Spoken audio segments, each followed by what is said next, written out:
truth of my life that I can't ignore is that every time I've gone through some major hardship, it's also come with the loss of a friend. It looks different now that I'm in my 30s. I am recently coming out of probably the most challenging period of my adult life. And it doesn't immediately feel like I lost friends as a result of it, because I've been so intentional about the friends that I have in my life now as a result of these former friendship challenges.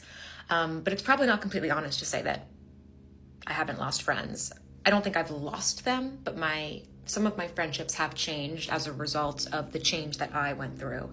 And I kind of can't unsee now how certain people in my life and I can't connect. Anyway, that's not really what I'm here to talk about. I'm here to talk about, I guess I'm just thinking about the way that has changed, that does impact my worldview. And I don't think that it always means that when you go through something, you're going to lose people, but also maybe it kind of does. It's definitely impacted the way that I ask for help.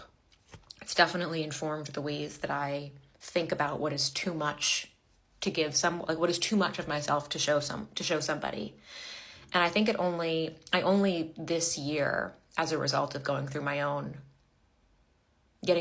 own really hard time over the last couple of years, I realized how hard it is for me to truly feel held by somebody else and really feel supported and really share the depths of some of those dark moments that I can find myself in. And if I think back, I know it is in part because of the trauma of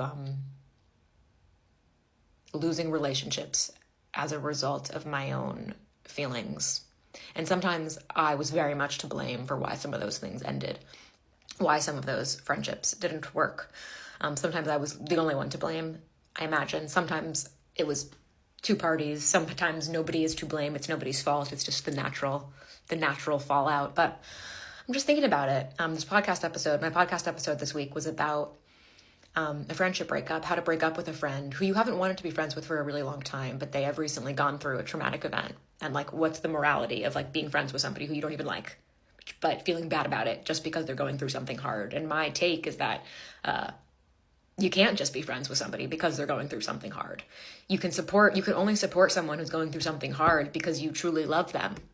That's the only way I think support really works. I don't think you can fake it.